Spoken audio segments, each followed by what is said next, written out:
You both look gorgeous. Oh my Thank you. goodness. You guys look amazing. Now, my first question is for you, Bresha. Now, your character received a second chance after Iris allowed her to work at her store after getting into some trouble, honey, okay?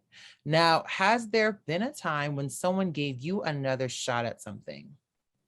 Yes, I feel like I'm given a second chance every day.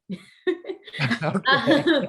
um, you know, God gives us several second chances, and fourth and fifth and 20,000 zillion chances.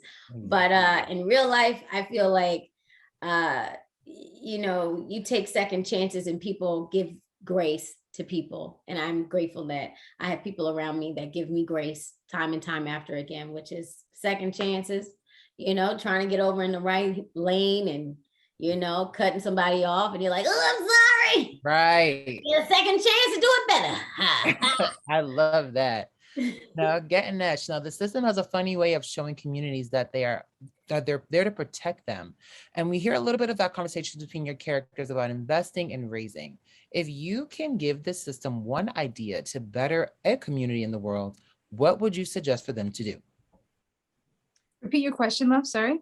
Yeah, for sure. So if you can give the system one idea to better a community in the world, what would you suggest for them to do? I think improving communities is about sharing resource. You know, I think a lot of our communities lack actual resource. I think programming and people being able to escalate, you know, in terms of class and leave specific communities that are like economically bound. Yeah. Is one thing for the individual. But I think, you know, even in this story between our characters, Iris sees that Tanner lacks resource. That's the problem. That is her actual challenge. And so what does Iris have? You know, she's gone off, she's left the community, she's gone off to college, she has this corporate job, she comes back, she has a store now. And why does she have the store? She can afford to keep this store because of the money she had from her job. But her mother also was able to at least lease this property, which is a huge thing, you know? So she's able to share that and she's able to house Tanner's talent in that. So I think if we can talk, you know, that's what I'm talking about with my friends. Like, how do we share resources together? How do we share information? How do we share knowledge?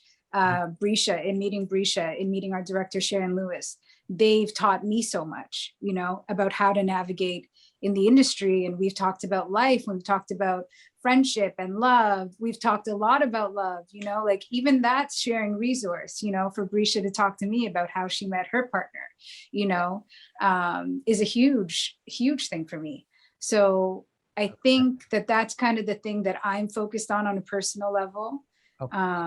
Instead of looking outward, I'm now looking inward to the people that are around me, being like, we are capable of way more than they tell us we are. Yes. You know, and in believing that, I think that's the first step. And we move forward in that way and we build within ourselves. And that's not to discount systemic oppression, you know, or the ways in which the system limits our abilities. But there is something to believing in our potential. Right. I love that. That was a great answer. Getenesh for That president. was a great answer. Now let's have some fun. Now there's a wait. Bresha wanted to add something. Did you want to say? Were you going to say something? No, Gete, you did. I think we were praising you. Yeah, Gete, we were clapping. President, girl, you said resource. I was like, and I what part else? Hello. Now that conversation belongs to a lot of people. That conversation, I'm a part of a conversation with a lot of people. So those are not just my thoughts or my words. That is what, you know, my friends and I talk about. Just to give beautiful, because then when people are watching this, they'll also kind of resonate with that as well. And sometimes you can open up someone else's mind. So I think it's good to give that kind of perspective. Now there's the scene where Iris and her love interest is talking about in-shopping experiences. Now for the both of you, are you an online shopper or are you an in-person kind of shopper? Right now, because of COVID, you can catch Okay. it on Amazon. Period. He getting all my toy. Okay. Okay. Ship it to me. I'm not trying to be in the Targets and the Walmart fighting over Mhm. toys. No. Catch me on Amazon. Hello. All Okay. the websites. Getenesh, what about you? I hate shopping. First of all, I will. Very opposite of the character. Okay. No, we are like literally. We should have been like We switched. should have been swapped from the beginning. Okay. I hate shopping. I will not step into a mall before the pandemic. Before, like, it was giving it online. it hurts me. So online, I'll do stuff like Amazon. I won't really buy clothes. Like this, I think was $5 from H&M on a sale, and I just but it's still, took a listen, chance them on $5 sales, baby. They still make you look popping, okay? You see, So, yes, don't sleep on them yes. $5 sales now. Yes, This is cute little 15, but there you go. There you go. Yeah, There we for me, go. Amazon as well. Like I'm waiting for stuff right now, which I'm sure everyone else is as well. Me too. My Yes. package actually for hopped on here just came. So when I'm done There with you it, go. I'm going to What get about it. you? Are you an in-person shopper? Are you I like it online. I don't have the time for the shenanigans. You know what I mean? People just, it's a lot of shenanigans. And A lot of people are crazy outside. shenanigans. I don't have the time for But that. see, the problem too is when you do online shopping, the returns are crazy. Yeah. So then you just keep stuff. I just end up keeping stuff that I'm like, Or give it to I'm a really not going to friend. wear this, or give it to a friend if it doesn't Or fit. sell it, y'all. Sometimes you gotta put on little markets. That is Oh, there even you more go. stressful. I don't got Okay. time. Okay, let me not even bring that up. Let me bring that back. Now, there's also another scene where you both are making mimosas, and Beverly says she don't like too much OJ in her mimosa. Now, for y'all, do y'all like a lot of OJ, or do y'all want just a drop? Like, what do y'all want? The balance? Okay, no mimosas for you. Okay, I hate mimosas, so Bresha wouldn't. Bresha, do you like? I say just the coloring, just Okay. if I'm gonna if we're gonna go there, let's go. Let's go all the way. Now, there's also a lot of flashbacks that happened in the film, but in a way helps the characters build strength and growth. Is there a past situation that you both often think about that motivates you to do better? You have really great questions. You're gonna have to repeat that for me. Yeah. Oh, well, one, thank you. Yes, great questions. Thank you. But the question here is this. So due to all the flashbacks within the film, they help, the characters build strength and growth. Is there a past situation that you both often think about that motivates you to do better? Oh, yes. Situation. I mean, I can only think about this movie right now, just looking at what this movie inspires me to do. Okay. Just being around people and connecting with people. Being curious about my fellow neighbor, not judging people. There's so many prior experiences where you walk past somebody that's having a bad day, and you kind of miss the mark of how to lend a helping hand and how to ask them, do you need help? How are you? And because of my prior situations where I have walked past someone that is having a bad day, has inspired me to do this film, and has inspired me to ask the question, to be curious, to lend a helping hand, to give people grace, to not judge people for where they are, and to be of more service to people, and the people around you, and to help instill confidence. Tanner's character is at the bottom of her level, just of her pit. She has nothing to give, and just a little bit of confidence and her talents. And Iris comes in her life and she says, you really have something. I believe in you. Can you do this for me? And that sparks a moment of hope for her and gives her motivation to keep going. So my past experiences, I just look at how people have come in my life and have inspired me and have given me hope when I needed it. And that's God's grace. And that's how God moves in my life. And I hope it inspires people to see that reflection in this film. Wow, that's a beautiful answer. I think for me, I feel like the thing that I've kept from this film is to be more present with my family. You know, when I was in school, my aunt used to tell me, like, okay, once you finish school, don't get married right away because then you're going to leave us, you know, you're going to go and start a family. Like, just give us some time so that it's not a time of struggle, it's a time of happiness. And they can enjoy you. And they can enjoy, you know, and we can enjoy being together. And so I've always kind of remembered that. And even now, I tend to be quite serious, as Bresha knows.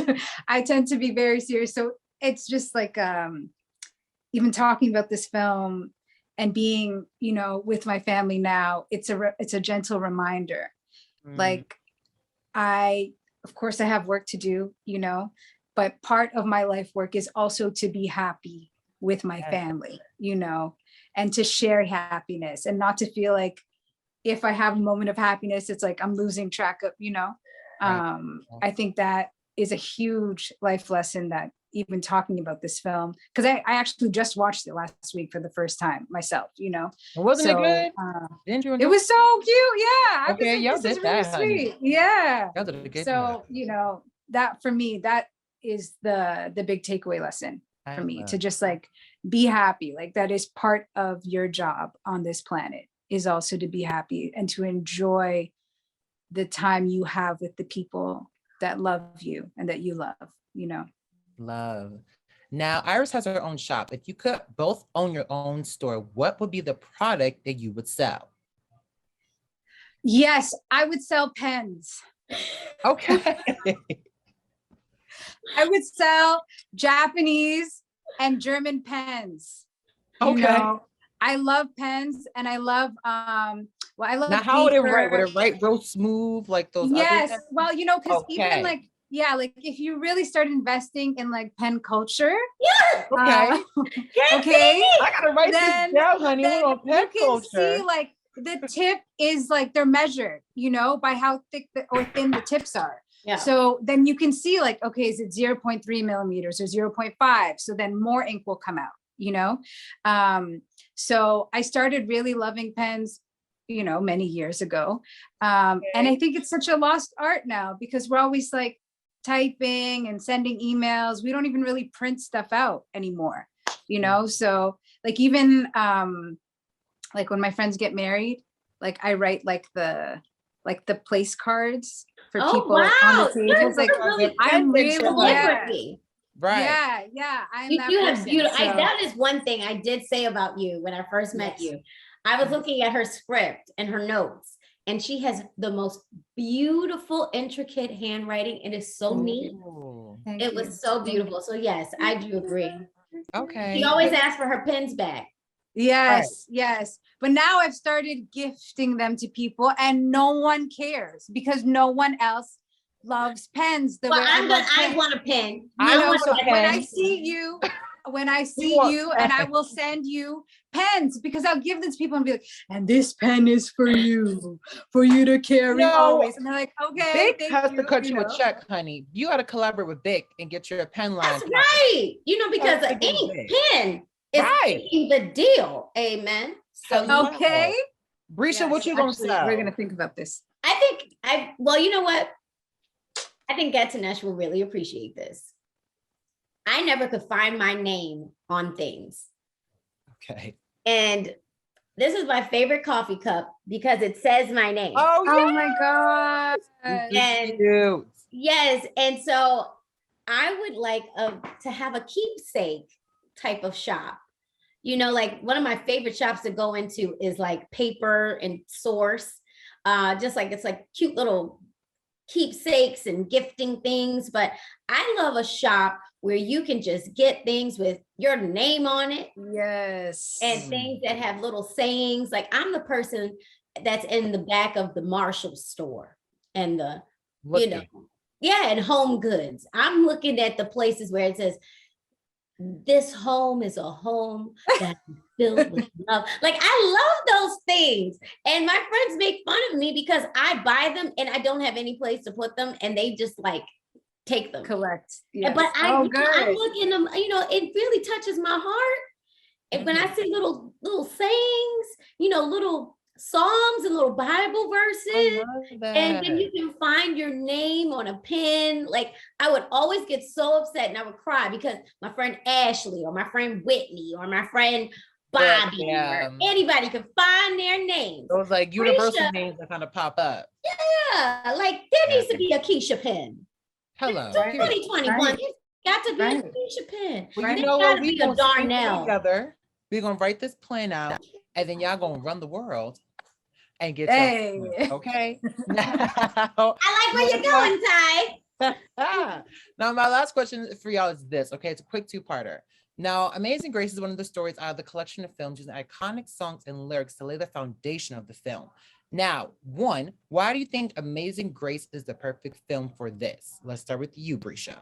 Amazing Grace is the perfect song for this film because these women are giving grace. It's about grace. It's about how Iris gives grace to Tanner, you know, with everything she has going on in her life, you know, and being at her bottom of, you know, of where she is, of hope, lack of resources, lack of everything, and circumstances bring her to make mistakes. And Iris gives her grace and inspires Tanner to give her family grace, to open up, to have hope again. And so Amazing Grace is an amazing song that reminds yourself of God's love and of God's grace and how you can find God's grace everywhere around you. And that's why it's so amazing for this movie to reflect on God's amazing grace. Perfect. And the second part is for y'all both. Now, what song would you choose to describe your life? And let's start with you, Getenesh. No, don't start with me. I'm gonna give an inappropriate answer. No, hey, listen. This is for all. This interview is for all audiences. I'm gonna watch this interview later on when I'm in a different space and be like, "Why'd you say that?" So, Bresha, you go ahead. I mean, there's a lot of songs. I mean, I love a lot of different music. Okay. But in all that I do, I always give God the glory. And the one song that can describe my life right now and that I sing over myself constantly, daily, is I Won't Complain. Because God has been so good to me and I can't complain. I have to trust his journey. I have to trust his will. And I can't complain, even if things aren't looking the way that I want them to look. God's grace is sufficient and will carry me through. Okay. Did you figure one out or no? No, I didn't. Honestly, I can't. You know what? It will not come to me, and I don't want to say something crazy. We're gonna say "Happy" by Pharrell because we all happy in this chat. There you go. Had a good time in this interview. Okay. It could be Jingle Bells. It could be Jingle Bells. It could be Jingle Bells. It is Christmas. Okay. Jingle Bells. Festive and holiday season. Thank you. Great question, Ty.